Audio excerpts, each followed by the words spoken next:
your boy Kongming aka Papiri Koumei has come out of nowhere and has had me flabbergasted. This anime is hilarious and beautiful at the same time. I also get the feeling that it has went under most people's radar, so let's talk about it and see if I can get you intrigued. And there's also going to be spoilers, so here's your warning. The story begins with the famous military strategist Boy Kongming, hope I'm not butchering the name, who was the historic tactician of China during the Three Kingdom period. He gets reincarnated to modern-day Shibuya during a Halloween party. He is confused as to what is happening and where he is. He then wanders into a bar and witnesses the singing of another one of our main cast, Eiko, and gets deeply captivated by her voice and goes to give her his praises. The next day, Eiko finds him passed out and takes him to her home to recover. There they converse and Kongming tells her who he is, but Eiko finds it hard to believe, but she proceeds to teach him about the modern world regardless. And let me just say, the rate at which Kongming adapts to the modern world is astounding. It just goes to show how intelligent this guy is. She gets him a job at the place she performs at, which proves to be super easy because the boss of that bar is a huge Kongming fan. After that, they start walking back home and Kongming asks what drew her to music, to which Eiko replies she was in a bad place mentally and was about to commit suicide until she got stopped by the bar owner and went to his bar after and saw a singing performance that gave her hope to live and also inspired her to do the same and inspire others through her singing. But she hasn't found any success on her singing endeavor and is thinking of quitting singing for good. But Kongming encourages her by telling her that her singing gave him salvation and he shall be her strategist and help her achieve her goals no matter how arduous the journey may be. And this concept is very fascinating in my opinion. You've got a 2nd century military strategist becoming a modern day artist manager. This anime is something else.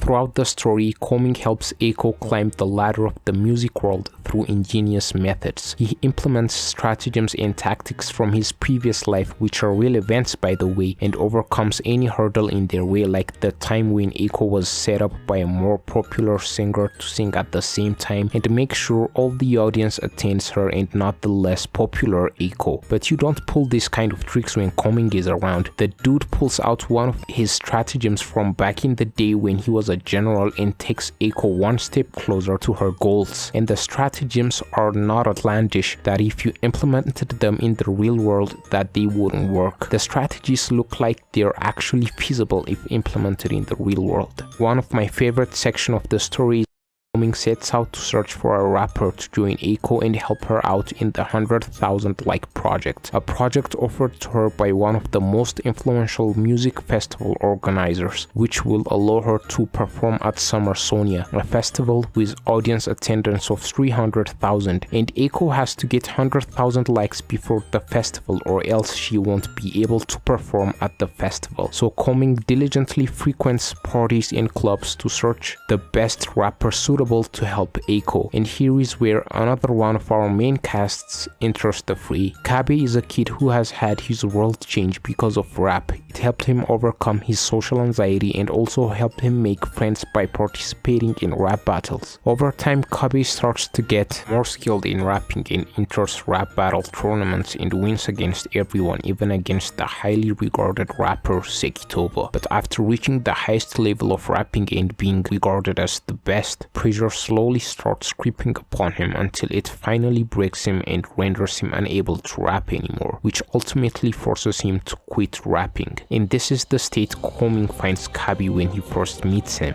dejected and wanting nothing to do with rap, but Kongming, the slick talker that he is, convinces him to accept a rap battle with him at the bar he and Eiko works at, in the condition that if Kabi loses, he joins Eiko and they become a band, and if Kongming loses, he grants him one wish. And it is in this section that I'm most impressed with Kongming. Not only is he a genius strategist who can adapt to the modern world in the blink of an eye, but he is also a lyrical rap genius that gives Kabi a run for his money in the rap battle. But alas, Kabi is on a whole other level and Kouming loses. But surprisingly enough, Kabi agrees to become a band with Eiko. Kouming asks him for his wish and Kabi answers that it has already come true, which was being a rapper again. The first time I saw this scene, I was taken aback until it got revealed that Kouming has manipulated the entire ordeal to get to this exact end result, once again solidifying himself as the greatest manager in anime.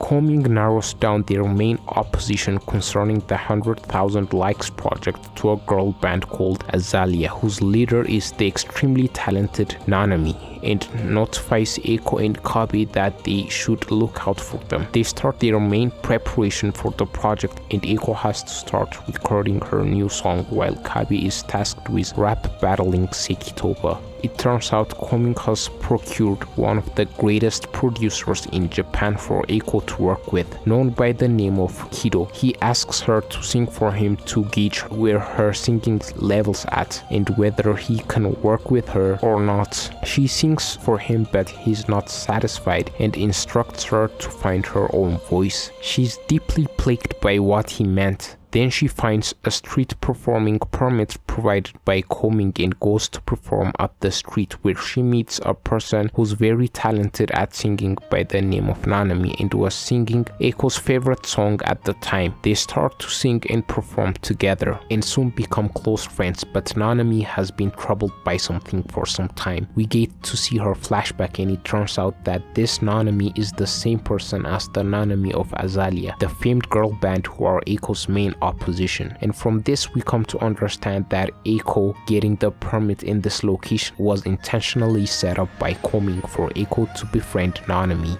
In Nanami's flashback, it gets revealed to us that three girls, Nanami and her friends, were in a band together since high school, and going to the city and becoming music stars was their dream. They go to the city performing the music that they love, but they don't find success as they hoped to, which leads them to the point of bankruptcy and leaves them no choice but to sign in with a guy that has approached them before to manage them, but they refused to sign with him, and because he demanded that they changed their way of singing, and this man is Karasawa, an experienced manager who knows his way around the music world. Seeing as they have no choice, they sign with him and are forced to comply to things they are not comfortable with and is not part of their artistic sense, such as dance routines while wearing provocative clothes and changing the style in which they sang. This brings a deep displeasure in them as they are no longer doing the thing they love in the way they love doing it. But as the fame and money starts to come, they start to conform to this new lifestyle of theirs, except Nanami, who misses the way they made and sang music back in the day, but is afraid to make this known to her friends because they seem to be enjoying this new lifestyle and are helping their families who live in the countryside with the money this new way of their performing brings. At the present time, Nanami comes clean to Eiko and tells her everything, including her troubles. Seeing as Nanami is in this distressful situation, Eiko plans to help her out using music, just like how she herself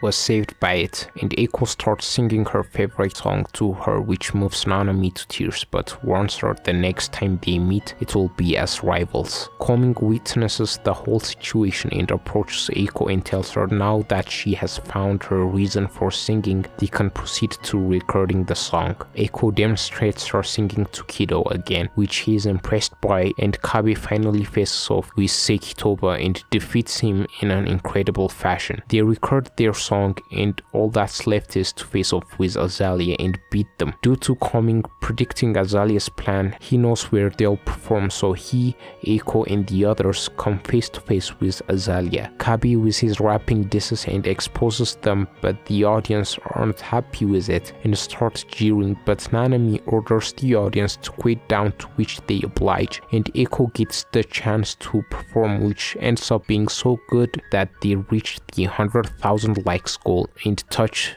the hearts of the Azalea members so much that they start singing in their old ways, to the dismay of Karasawa, their manager. Furthermore, their performance was getting broadcasted, which allowed them to reach 100,000 likes as well. A victory party is held at the bar where all are present, and Kouming approaches Karasawa and they start talking, and it gets revealed the reason why Karasawa was so rigid in the handling of Azalea, and it was because of his traumatic past. The Azalea members hear this out and sort of forgive him and are willing to work with him in the future. From this Azalea arc, the thematic message is quite powerful, though it may not seem that way. Azalea having genuine fans from their genuine singing, contrary from their past, was cathartic, at least for me. In the last scene of the episode, Kouming thanks Eiko for providing a new purpose to his life, and she thanks him for helping her.